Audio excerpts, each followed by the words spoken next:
Okay. You have the floor. I have a question. I mean, it's back in occupational health, but it's my SMART action plan. What is that? Let's see. And you said it was in, let me find the page. Which page was it on? Was it on? 50? Okay. There's like way back there, but.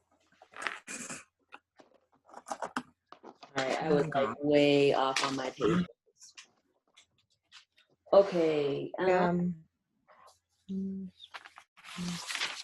So it talks about you doing the, really quick, how many of you guys have completed the occupational health, which is module 3? Just chime in if you have. I have. Okay, perfect. Me too. Perfect.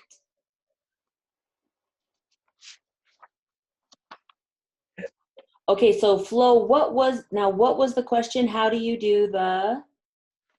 It says like my SMART action plan and set a SMART goal to improve my occupational wellness using the action item from the brainstorming activity. Make your goal specific, measurable, attainable, realistic, and time-bound. Okay, so for those of you who have completed that, share a little bit how you guys did that part of on the occupational health.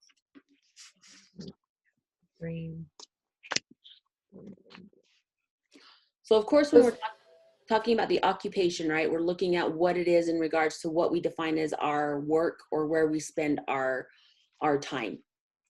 Yeah, I guess is talking about the brainstorming part, and where's that part at? That's what I was. All right, so that would have been probably in the actual module itself. And then in your workbook, let me look. Is that on 57, page 57? It says volunteer project brainstorming. No, it's for the. Oh yeah. Is that which one you're talking about? It's for the volunteer project? Yeah. Okay. Okay. I was wondering if that was linked to this because it's like 7 pages back from 50 where it talks about the brainstorming. So I wasn't sure. And then like on top of that, like I don't really know what I want to do for my volunteer project because like everybody's like doing, similar stuff and like we already do volunteer stuff for our addict to athlete. So pretty much whenever our coach is like, well, we have volunteer, we need you to show up on this day at this time to do this. So it's like, oh, okay. Oh, okay. Oh, okay. Yeah, we'll go do that. Yeah, we're not busy, so I'm always doing stuff. I mean. So when you think about the volunteer project, think about something that, so you're given an opportunity to volunteer through your addict to athletes, right? Mm-hmm. So take that to something that from all your volunteer work that you've done, look into something and find something that you would like to bring to your group of people, to your group of people that you associate with, or to your community.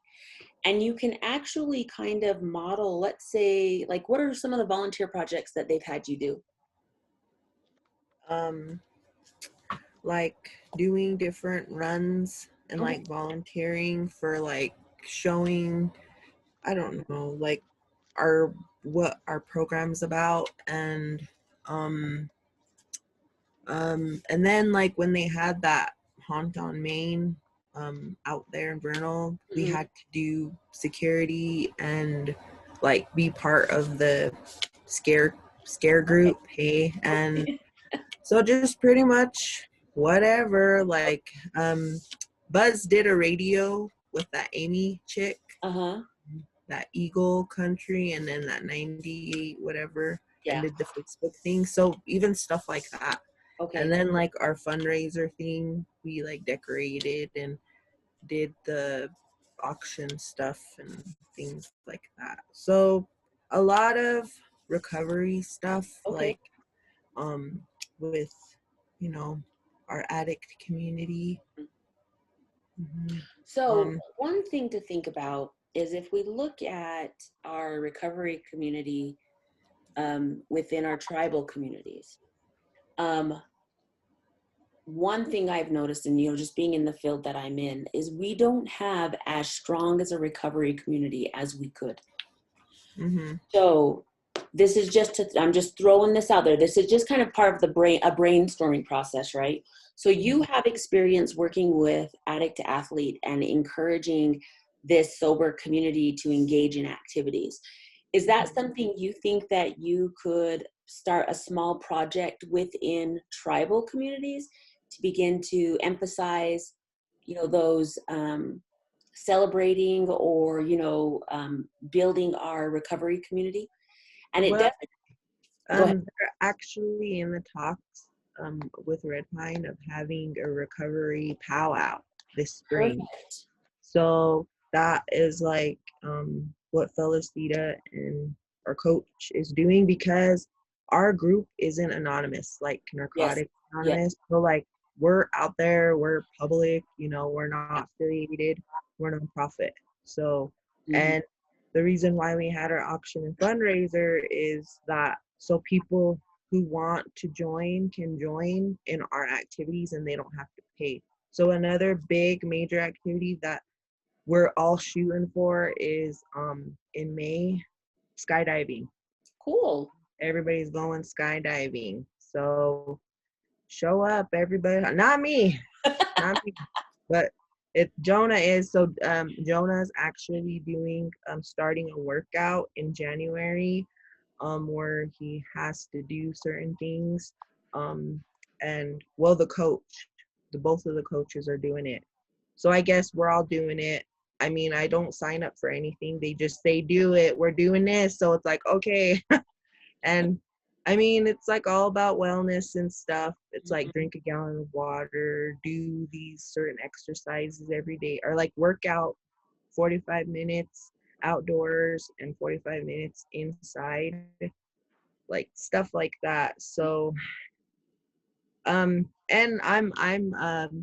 I'm certified to teach the women's white bison wellness. Nice. So I got that like when they did that thing here years and years ago. And so I did it because I don't know, it was because I really loved the program. Mm-hmm. I actually did the program Yeah. with Kay, and I loved it. So I was wondering too if I could be able to do like an online thing like this with people who are interested and just do like email packets. But not everybody has printers too, so. That is true. That is true. That would be a beautiful project. That would be really good. I know like with, so the materials, I do have the printable materials for the women's and the men's. And I also have, the DVDs for both of those groups. Yeah, I Um, do too. I have so the work packets and perfect. all that. And so also, I have, because I think I went through that training with you. And so it was for the firekeeper training. And so, but if that is something you want to do, there are several people that myself or somebody else that could help you with that. That would be an awesome project. That would be a way awesome project. mhm. Yeah, and like too, cause like, and another thing like that I wanted to do, what we were talking about was doing a teen Al-Anon, Okay.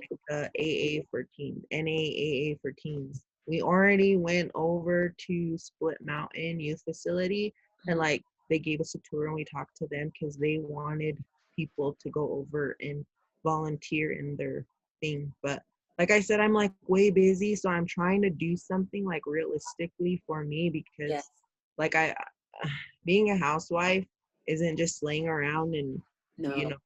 No, like I Oh, have so many animals. It's like a farm. So I like gotta get up and feed them and water them and let them outside and clean up after them, and it's a full-time job. I like took way too much in when I have like way too many cats. So you guys want to pet a cat? Hey, you could open up a cat cafe. yeah, that gets your daily daily energy what is it, reset. Hey. Yep, with the cats. Yeah, so those are actually some brilliant ideas. So find one that is going to fit into your schedule. Something, brainstorm with it. If is it feasible? Is it something that you could really do? Mm-hmm. What's the time effort? Okay, and just follow. So that's what that first volunteer project brainstorming was. Mm-hmm. Um, so in front of it was the header that said volunteer project planning part 2. So in this module that we're going to be talking about today, we're actually going to be covering some of this too. So just start working through those, Mm-hmm. and then just really find something that you know that you can do. Now, it doesn't have to be, this does not have to be this huge, grandiose, project. Sometimes we can think things, we want things to have this huge impact, and we forget that we need to start out with something a little bit little. Mm-hmm. So don't overwhelm yourself with thinking this needs to be some big huge thing. It's a I project. tend to do that. Because Horrible. any project you do, any project that any of us do is going to have an impact. And Mm-hmm. so those are the things we've got to look at is impacts. And sometimes impacts are small from at the beginning, but Mm-hmm. then this will give us the ability to kind of revamp it, revisit it, make it bigger if we need to, or if it went well, or if we want to table it and do it at another point. Mm-hmm. So just think about things that you feel that you could actually do, and then envision what that would look like. Is it going to be on a weekly basis? Is it going to be on a bi-weekly basis? And how much time a week will you actually need to invest? So Mm-hmm. this is where, like with the MRT, when we talked about you have only specific hours in a week, that's a good practice to kind of help you see where you actually have time and how much time you actually have to spend on this project. Yeah. So you're right in line with that. Just keep on I thinking. Say that again. I loved MRT. That was a good program. So did I. I like MRT. Everybody should do MRT. Mm-hmm. All right, you guys, we are on module 6, which is financial health. So with our financial health, I don't know, I am not financially healthy. I have bad finance skills, and I own it. Ownership is the first part, right? All right, so who has started the module 6? Perfect. So Jenny has, nobody else, that's fine. Don't worry about that. We're just going to keep on plugging along, right? So Jenny, quickly, from module 6, what's something that popped out for you while working on it? It's kind of like you said, like they go over like stability and stuff, and I was like, wow, I have not thought that out. I have income, and I have good income, but it's who knows where what, like they go through the process of it, and it's kind of intimidating. It makes me feel really bad. I'm not any better about being, have an idea like they were talking about, but it is a better, I can see that a better idea how to be financially stable, even given anything. So they do get out a pretty good roadmap to figuring it out, which is where I'm at. Is I have no idea, how bad I really am. So, I find this one, I don't like it just because I don't want to face my bad spending or what, I don't know. I find it really intimidating. That is absolutely perfect. Thank you for sharing that. One thing I've really realized is that the moment we start to make changes, we've got to really look at it for what it really is. And that's very uncomfortable all the time. When I think, oh, I can buy that. And then I think, oh, I don't need to pay that right now. Well, then it's like, I don't know if you guys do this. I have a tendency to do this. I'll kind of look at and see where my next paycheck is and think, okay, I can pay for that now. And then I can pay this later. And that's just the reality of it. And so, but I think that's what makes, like, when we start looking at these different types of components, what makes the work that we do and the discovery that we find in them very helpful, because we do have to go to a place of vulnerability. And finances are you can be very vulnerable when it comes to finances, right? When it comes to our habits regarding money, when it comes to, making our dollar stretch, paying bills, justifying why we don't or why we do this. Financial health is something that we all really need to have. It's our base. It's one of those basic needs in life. Need to be able to do that. And there are those of us who are extremely fortunate financially, and there are those of us who aren't. One thing I really want to, and I'm glad you brought this up, Jenny, is that going through this may evoke some different emotions, different feelings of guilt and shame. So guilt and shame are totally fine. There's nothing wrong with that. But I really strongly suggest that once you start feeling those emotions, just remind yourself that the more you learn about this, you're going to be able to do something different. If you're going to still stay engaged in old behavior and doing what you used to do to keep you where you're at without gaining any new knowledge and doing something different, or you're feeling bad because you could have done something or you should have done something, I really want you to avoid those. When we start going into the could haves and the should haves, those are cognitive distortions. We're thinking in a time that we have no control over anymore. So just remind yourself, if there's something in here that you can do different, you're going to do it differently. Also be aware of the false guilt and the false shame that can come in also. So yeah, I can totally, the moment I start thinking about my finances, I'm just thinking, oh, why didn't I just do that? But then it's like, it's not that I'm ignoring the fact that I should have done this. It's that, okay, the next time I need to do something different. I needed this outcome that I got was not what I wanted. So I need to do something different. And what I found out too was how stressful it is. Like when I started thinking about my finances, I'm like, oh my gosh, and how much energy and occupied my mind probably whenever I pay my bills or, whenever I buy something I shouldn't buy. So like how stressful that actually is really not, like when you start really looking at it, like you said, it takes up a lot of your time and energy.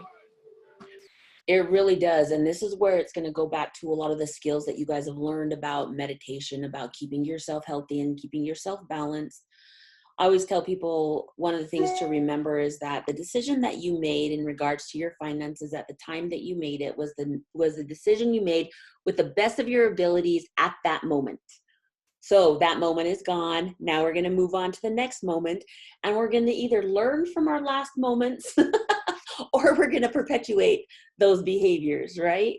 So, yeah, finances are stressful. It's because it's like, we want to be able to have fun because we've worked hard for the things, for what we've earned. But we have bills that we need to pay, and we need to be able to provide. We need to be able to be comfortable. We need to be able to feel safe. I don't know if any of you guys are aware of Maslow's hierarchy of needs, but the bottom of that pyramid is our safety and our stability, having food, having shelter. And if we don't have the funds to be able to provide that for ourselves or for our families, our stress levels are going to be extremely elevated. And so practicing those, the meditation, making sure your spiritual self, making sure your emotional self, because I can tell you what, emotions go right along with finances, right? If you can't get something that you need to, that emotional state can become very, very stressed. So with this module, you're actually going to be practicing a lot of what you've already learned in through these different modules. So we're going to move on. Yes. So being older than probably everybody here, I can tell you about experiences from just when I was younger and taking a finance class and having to write down every single penny that you ever spent and do that for the whole month, and then look at it to see where all your money's going. I had to do that exercise, and I found out that I was spending more of my money on recreational expenses, entertainment expenses, compared to paying bills. And then I would have to figure out, okay, I know this money's coming in, so I got to save this much, and how much can I spend on, something I want to do. But I always tell my kids, if you can't wear it, if you can't eat it, you don't need it. Because yeah, and then living in the city where you're, all by yourself and not, you can't go right to the tribal office and get assistance, being out there by yourself, then you have to watch yourself, and then having to find ways to earn extra money so you can pay your bills. We were living like paycheck to paycheck, and then if it fell short, then Everett would do some arts and crafts stuff and sell that, and that's how we paid our bills for the month. So, and then now to the point where we're at, we're comfortable. We've learned to save and to project for the things that we want to spend our money on. And I remember my FICO score used to be like 300 and something, and then now I'm up in the 800s. So all of that experience, just learning from when I was young and not really planning anything, and then taking those finance classes, I think that really helped. Plus there was an exercise that they gave you this big card, and then it had all different kind of things on there, like your car payment, your house payment, your utility payments, and then they gave you so many beans, and they said, this is your money now, you decide where you're going to spend it, and you have an animal, so what are you going to spend all your money on, So yeah, just I could tell you a lot of stories. Just wanted to share that. Thank you. You need to do a class, Sandy. Yeah. Yes, we could call it real money. Yeah, and that's I think that's really where the reality of it all, right? We have coping skills, and a lot of our coping and distractions come from buying things, come from spending money. A lot of the times sometimes if people are experiencing if they feel that they don't have control over certain aspects of their lives, they'll control money. They'll make the decision of where that goes, and it can give people a false sense of control, or it's quite deeper than I think we really realize when it comes to finances. Mm-hmm. And so that's why I love that there's this section with this program, is because our financial health, when we're talking about our whole balance and we're talking about our whole self, that includes the financial part of us, because that's what's going to provide either extra stress, feelings of comfort, or, we're going to resent it, or we're going to love it. It just depends. It just depends on the individual. But finances are a part of the world that we live in. It's a part of the world that we need to survive in. So being able to have control over that and understand what your financial health looks like, and how to really, my sister is very amazing with money. She can budget like you would not believe. So she's always told me, because I'm terrible at it, and I'm like I said, I own that. She's like, just turn over your paychecks to me. And I remember there's part of me, the first time she said that, I'm like, excuse me? You want me just to give that to you? And she goes, and I will budget it out for you. And she goes, and she showed me this whole diagram of how in 2 years I could have paid off my truck and still had money for this, money for that, money for this, money for that. But there was this part of me that could not surrender that bit of control. Yeah. And so it's like, you know, and now I'm looking at things, I'm thinking, well, geez, that's where we got to be careful though. The could haves, the should haves, and would haves.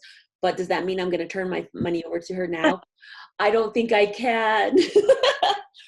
Even though I do know that she could make it so things were taken care of for me. But financial health is deeper than just the money itself. It's the way we think about it. It's the way we believe in how it works. And so one pivotal statement, not to keep on going back to my sister, but she had mentioned, she goes, you don't work for your money needs to work for you. I'm like, you know, isn't that the truth? Once we start changing the way we can look at this and look at our health in regards to our finances, I think we can start finding that balance that we need. And granted, it's not going to happen all at once. We're not just going to complete this module and be like, woohoo, we're financially stable. We know what we're doing. But we're going to start changing slowly these little bits of our beliefs about what our financial health looks like. You know, make small changes. It's all about small changes. You mean your habits and yes, discipline. your Mine practices. is a list. I make a list before I go anywhere, and then because I have a tendency to just be like, oh, that looks good, and put it in. And then so when I'm going down the thing and I look at my list and I look what's in there and I'll grab it and I'll put it back out. I'm like, no, you don't need it. So that's why I like taking my son, because he'll do that. So I'm like looking at stuff, I'm like, oh, hey, look at this. And he'll say, oh, hey, let me see. And then he'll put it back. I'm all, hey. He puts me down. But like one thing I've learned with money is like, I used to stress about it. And I used to be like, how am I going to do this? How am I going to do that?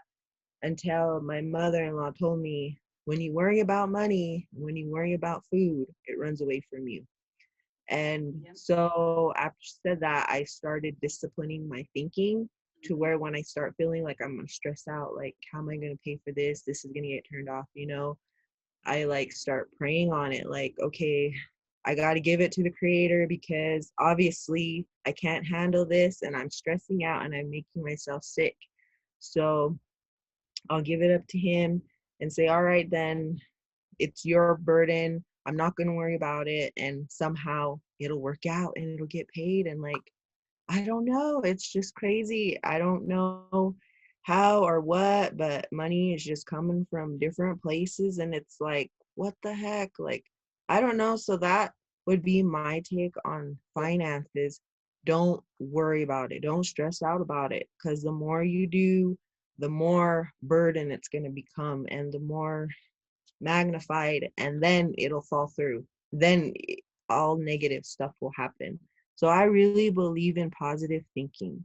Positive thinking, even when things are going bad, you know, death in the family or tragedy, crisis, it's for a reason. You know, everything's for a reason. I mean, it's sad what's like going on because like a lot of my friends got sick. Some of them have passed, and you know, it's not a good thing these days, but just got to be positive and it'll work out. I promise. I don't know how, but creator will have it work out.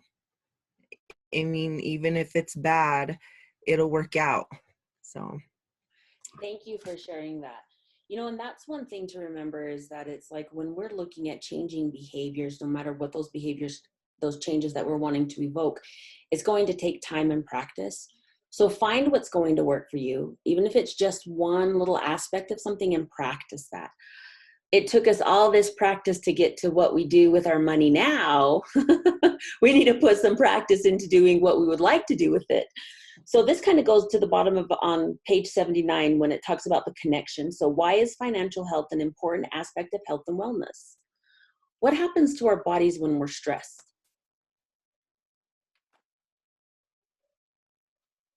Get all tensed up. yeah, our physical reactions start, like Yep. sweaty palms and Yes. heart racing and get irritated. Hey. What about our mental wellness? How does that financial stuff affect our mental self? It clogs up your thinking and your Yes. stuff.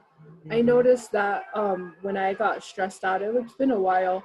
I figured it out. So I was really, really stressed, and I saw the vendors down at the powwow grounds, and I instantly felt super, like, that stress went away, and I needed to buy jewelry, and I was like, oh, that will make me feel so much better. And I ran over there and I bought something, and it made me feel so much better. But then I recognized what I did was, out of all the like years I've done that, I have like mass amounts of collection of beautiful art, jewelry, that I would do that. Like, I would run to jewelry to make me feel better. So I have tons of jewelry that I don't wear, and I recognized it, and I saw that what I was doing was I had this issue going on with me, but I replaced it with jewelry, and it was expensive. It's my finances, and like, I'm like, oh, I got that bill can wait, or oh well. And like, it's expensive. It was like $200-300. I would do this like every other month. It was getting really, really bad. And so I noticed that I was replacing, I was giving that feeling, but I recognized it. It was a really cool realization of what I was doing, like, hey, this sucks. Like, wow. Like, it made me see it. And I haven't really bought jewelry since then, because I would think about it. I'm like, do I really need this? Like, I got tons of jewelry that I don't wear. I try to wear them when I go to the gym and like work out, but I have to take them off because they bend them and stuff. So like, I started getting into bracelets because I can wear bracelets or earrings, but I stopped doing it and I started using what I already had instead of buying it. But I noticed that, like you're talking about, like when I was stressed out about it don't matter financially where I was, I would just buy it and it would help me feel better. And really it didn't, because it was just temporary, It's like just a little fix of something that, And then later on, it's like, I didn't need to buy that, or that was not on my list. That's right. No, now I'm negative in my account, or the bill's not getting paid, or I'm like, oh, darn it, that ring. So it really was a shocker when I saw what I was doing for myself over the years, and I wouldn't tell nobody. It was really weird. It was like, I wouldn't show people my rings, like, because they know I don't buy a bunch of rings. And they're like, hey, how much was that? Or, where'd you get that? And so they started noticing, like, people in my life started noticing. And it was really a weird thing to see for myself. Thank you for sharing that. Did somebody else have something they want to say? I think around the holidays, my thing is that I tend to overly help my family. I can't say no. I end up feeling bad, and then I put myself in the hole. But yeah, I don't let them know that I'm in the hole, because I think I start feeling bad, thinking I don't want them to think that I can't help my siblings or take care of my siblings. That's where I struggle too around the holidays. I can't say no. Then financially, I'm like, I opened my mouth, but here we are again. So you can see that when we talk about our finances, it's like all encompassing. It just doesn't affect this part of our lives. It has the tendency to go through and reach the different, our every part of us. So like, even the modules that we've covered, I mean, it reaches us on our, on our jobs. How much time do we put into our work because we need to earn that extra money, or we're going to spend time doing this, so we're not going to be here where we're at our homes doing, what we need to, or taking that time to do personal care. It really wraps around. And so you can see why this is so important, that we need to get a handle of some sort, or begin to make changes when it comes to our financial issues. So it's really good to take that really deep look and really see it for what it is, because we can justify all the time why we do what we do or why we buy what we buy. But the reality is we've got to look at it for what it is, and then we're just going to meet it where it's at. I love when we start looking at things like when we're talking about our financial health, you look at it for what it is. Look at it for the facts. The facts are you're spending money, for me, it'd be like I'm spending money where I don't need to. And then I'm rationalizing why I don't spend it on this, or that. So it's just taking it, kind of taking that emotional part, the blame, the guilt, and the shame, and setting that aside, and just looking at it for the reality of what your finances are actually looking like. So as you're going through this module, when you start, like I said, when you start to feel yourself getting tense and getting in a place where it's like, I should have done this, I could have done this, take a breath, just relax, set that aside. It's like, okay, nothing I can do about that right now, but we're going to focus on and really look at what it is, what my attitudes are, what my spending is. So on page 80 of your work, I'm going to hurry and go to share my screen. Let's see. All right, can you guys see the workbook? So on page 80, when it talks about reviewing what experts recommend financial health looks like at each decade, write in the space provided, draw or cut and paste pictures on the back of this page, answering the question, what does financial health mean to me at my current stage of life? So looking at it now, back in the day, I remember me and my sister actually had this conversation. We were talking about when she worked for the tribal youth program, and she had found one of her little pay stubs, and I think it was like $300. And then back then we thought, we were just rich. She would take us to the movie. We would go to Marion's. We'd do all sorts of stuff. But if you look at that now, I think to myself, well, geez, I have bills that are more than $300. So looking at your current state now. So are you on track with the suggested financial milestones of each decade? Now be a little bit wary of that. We're in a different time right now that is crazier than we've ever been in before. And so when you're looking at these milestones, just remember that these milestones have been established through like the general population. This is what they're feeling this should be or could be, but kind of take into account your current situation. If there are certain things that, if these milestones if you feel comfortable with those, go ahead and use them.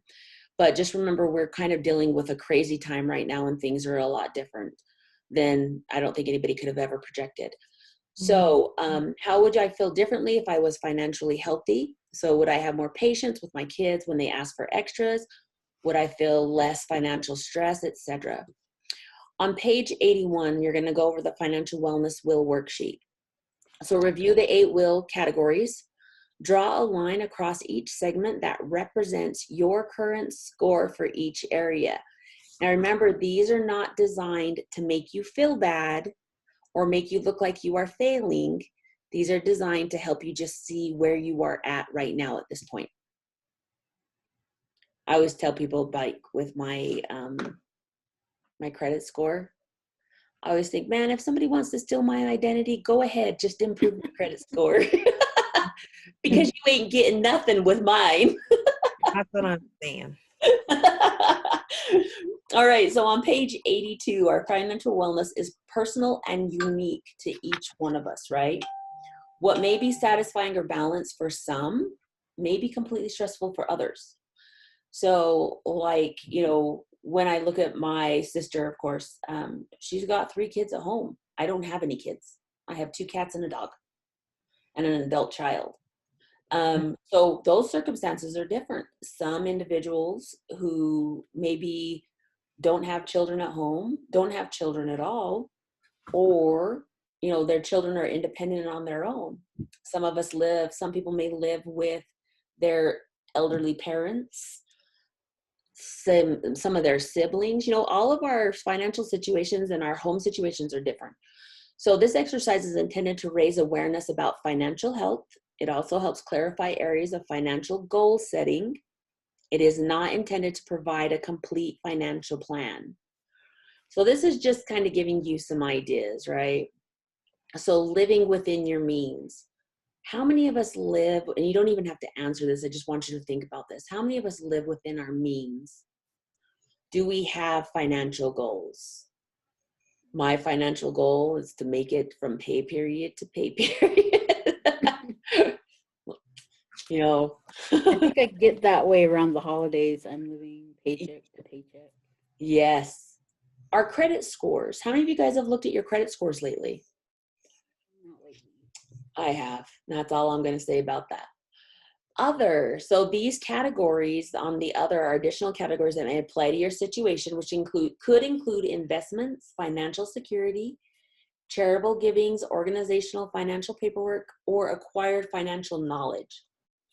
So rank your current level of satisfaction with each area by placing a value of 1, which is very dissatisfied, and 10 is fully satisfied.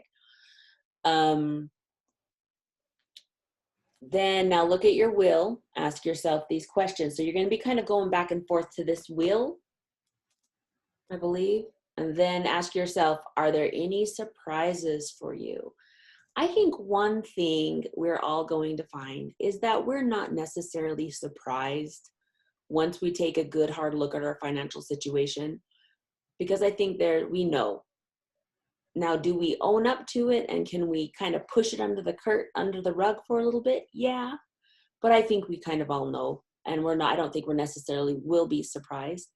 How do you feel about your life as you look at your financial wellness wheel?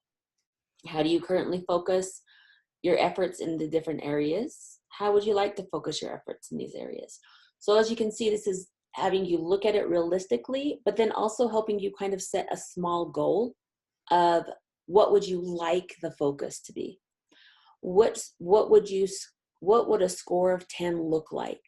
So when it talks about what something looks like, it's like looking at your life and seeing how it would play out. So if you had savings, for instance, let's say if it was you wanted $1,000 in savings at the end of 12 months, what would that look like? Well, that would make me feel pretty good, because it's like if I had any extra expenses pop in that I didn't, put into a budget, then I would have something to cover that. Or it would be able to pay for my vacation up to Oregon. So what would that really look like? Which of those categories would you most like to improve? Now, remember, when we're looking at improvements, we're not looking at these huge monster improvements. We are starting with small steps. As much practice as we've put into being in our financial situation now, if we want improvements, we need to take small steps and practice those also.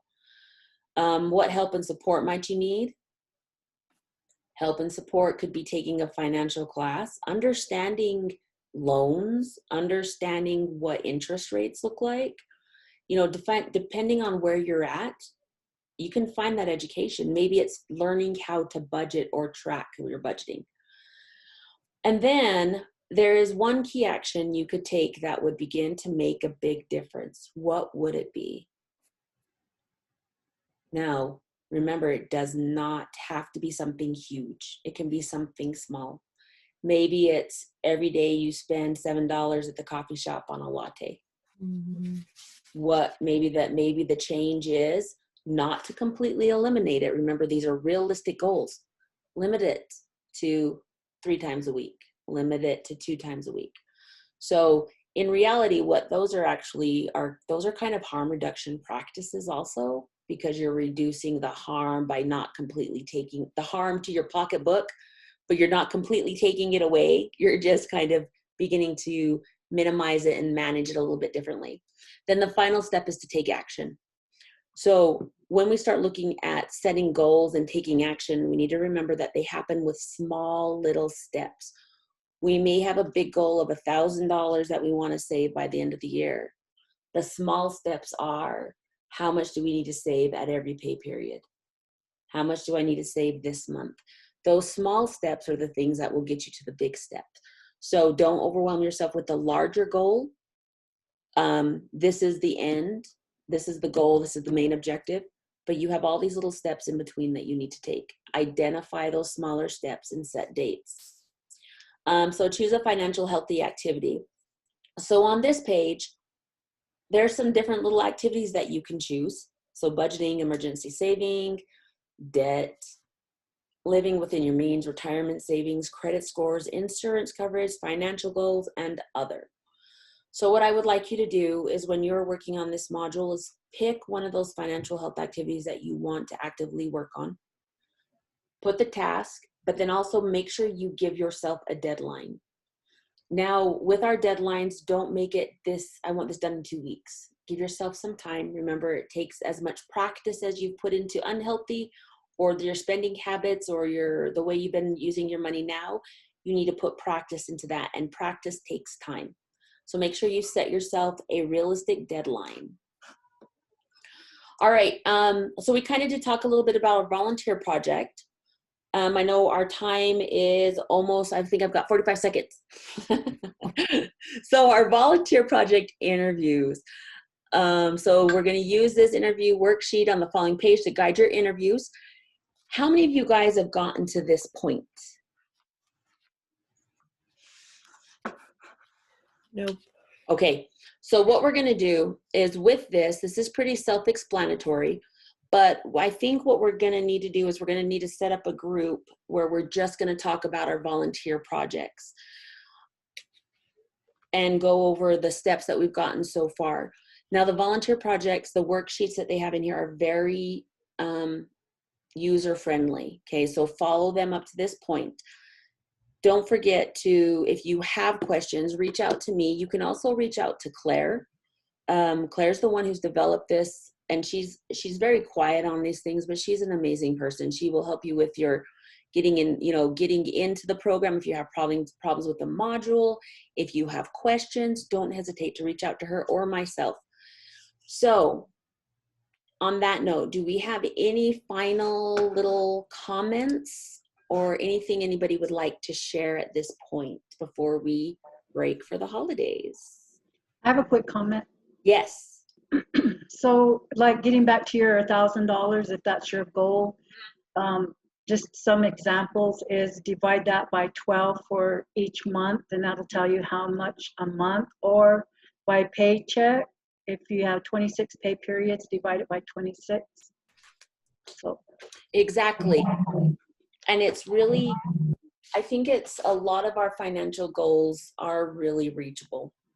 So let's say if we're looking at improving our credit scores and we go through and we see that we have a lot of debt or negative marks about, late payments, pick one of those to work off. You can budget it out. It's all doable. It's just looking at it in small chunks instead of one huge overwhelming thing. So let's say if our credit, like Sandy had mentioned, having a low credit score, well, everybody would like a credit score of like 800, but you can't just get there just because you wish. It takes some work and it takes some planning.